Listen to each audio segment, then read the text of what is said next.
gospel reading is from Mark chapter 5, verses 21 to 43. When Jesus had crossed again in the boat to the other side, a great crowd gathered around him, and he was by the sea. Then one of the leaders of the synagogue named Jairus came. When he saw him, fell at his feet and begged him repeatedly, "My little daughter is at the point of death. Come and lay your hands on her so that she may be made well and live."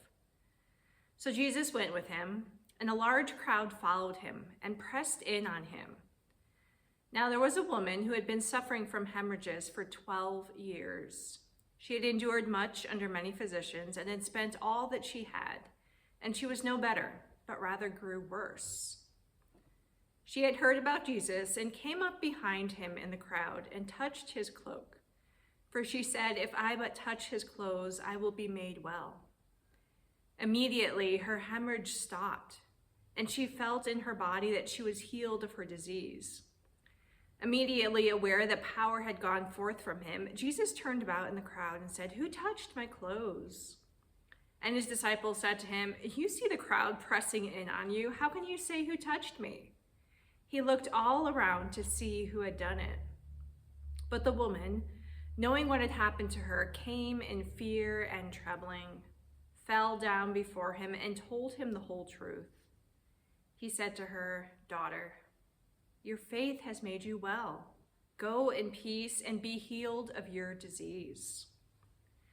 While he was still speaking, some people came from the leader's house to say, "Your daughter is dead. Why trouble the teacher any further?" But overhearing what they said, Jesus said to the leader of the synagogue, "Do not fear, only believe." He allowed no one to follow him except Peter, James, and John, the brother of James. When they came to the house of the leader of the synagogue, he saw a commotion, people weeping and wailing loudly. When he had entered, he said to them, "Why do you make such a commotion and weep? The child is not dead, but sleeping." And they laughed at him. Then he put them all outside and took the child's father and mother and those who were with him and went in where the child was. He took her by the hand and said to her, "Talitha cum," which means, "Little girl, get up." And immediately the girl got up and began to walk about. She was 12 years of age. At this, they were overcome with amazement. He strictly ordered them that no one should know this and told them to give her something to eat. Everything that Jesus does in this story reveals just how committed he is to healing people. Jesus is concerned about the whole person. He restores people to wholeness in mind, body, and soul. The healing he does is radical. It is transformational. And Jesus' mission is to extend this healing to all people, especially people we might least expect. There is no hesitation on Jesus' part to respond to Jairus' call for help. Jesus literally walked with him to ensure that he knew he was not alone in his fear. Jesus went on his way to heal this girl. But then an interruption, a large crowd and a woman. One might expect Jesus to continue on his way directly to Jairus' daughter so that she might be healed. Her condition was critical and time was limited.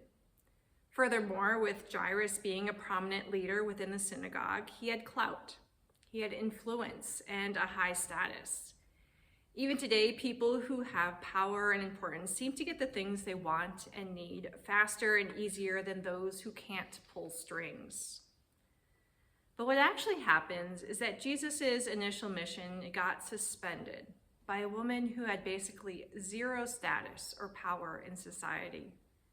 Jesus broke the social expectations and rules by interacting with the woman. This was a radical challenge to the existing social norms, and people would have been shocked. But Jesus did it, and he did it in order to bring healing. Jesus' priority was the woman right in front of him, a woman who was a social outcast, a woman who was ritually impure, yet someone who needed healing. And so Jesus stopped. He connected with the woman and he healed her. He restored her to wholeness. For this woman who had been physically suffering for 12 years, Jesus stopped her bleeding. For this woman who had been shunned for 12 years because of her unclean status, Jesus touched her, validating her humanity and the need for human connection. For this woman who already had faith in Jesus' healing power, Jesus affirmed the strength of her faith. Jesus' healing power is for everyone, even and especially those who society might not deem worthy or deserving of healing. This pause in Jesus' mission to heal the girl results in an apparent failure of his mission when it was announced that the girl had died. Jesus wasn't deterred by the news, however. When he had completed his healing of this woman, he continued on his way to Jairus' home, almost as if he hadn't heard that the girl had died. He got there and brought her back from the dead, literally. Right there and then, the lives of this family were healed by Jesus' presence with them. Nothing, not even death, is more powerful and completely transformative than the power of the healing that Jesus is bringing into this world.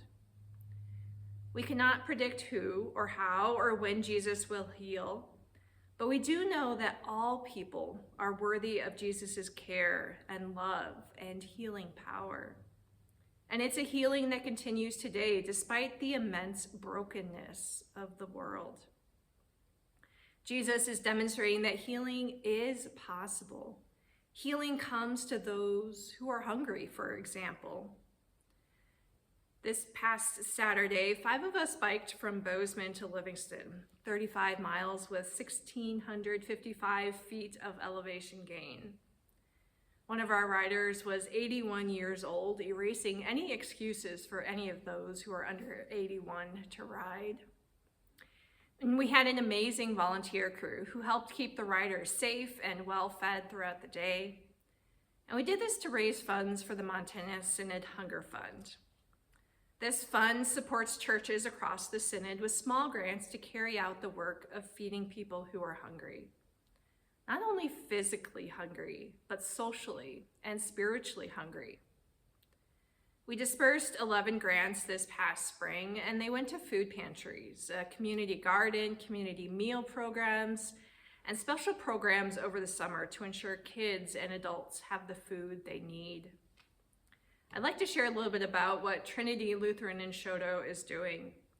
They received one of these grants a couple of months ago, and they serve a weekly hot meal for kids and their families in the community from October to March, and they're hoping to expand that time frame.